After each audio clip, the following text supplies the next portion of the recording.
it's Paul Neeson with the Raw Life Health Show. I said I wasn't going to go on YouTube, but I have just come up. I just finished an amazing interview with somebody. I don't want to limit anyone from seeing this. Now, I've been eating a raw food diet for many, many years, and I interviewed a lot of people who have been eating a raw food diet for many years. And one of the people in my book lives around the world, on the other side of the world than I do. He lives in Australia, and he's been eating a raw food diet for a very long time.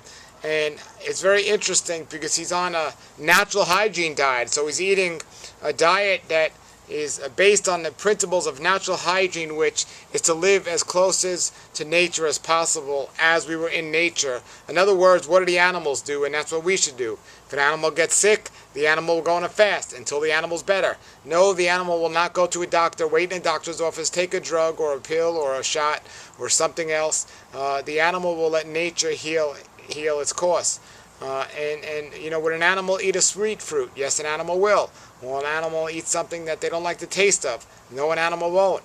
And so it goes under this presence, and that's what natural hygiene is all about. And today's guest has been on a natural hygiene diet for many, many years. However, he decided for himself that he needs to add a very small amount of meat to his diet.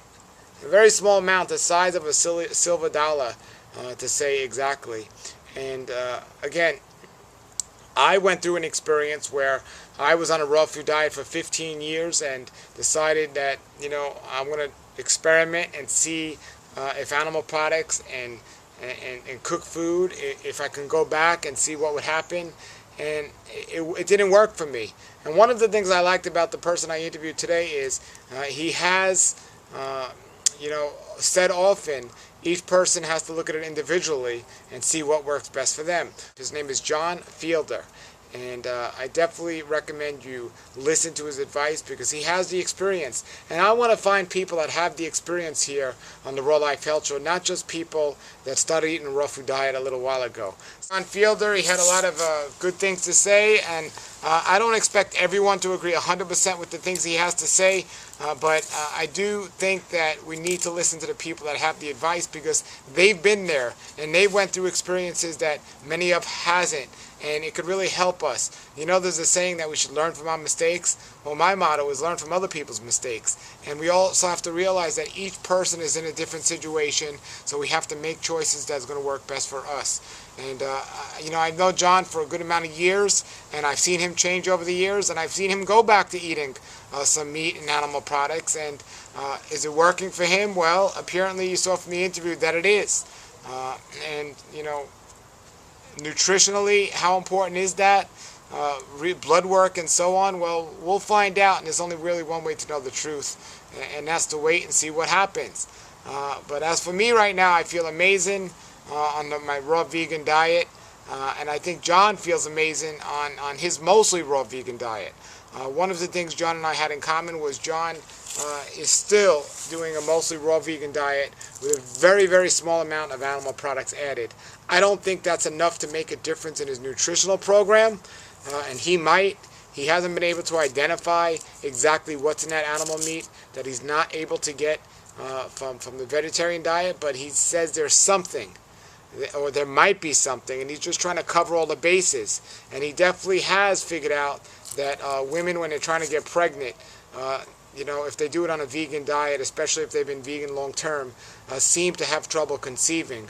But when they add some animal product back to the diet, their chances are much better. I'm not confirming that. I'm not denying that. I'm just saying that's what John's seen from his experience. As for me, the only thing that I've identified nutrition-wise that I can't get from animal products, or at least get from a vegan diet, that I can get from animal products is maybe vitamin B12. Vitamin D is something that, you know, you can get from the sun if you're in the sun, and a lot of people today suffer from vitamin D deficiency because they're just not in the sun enough.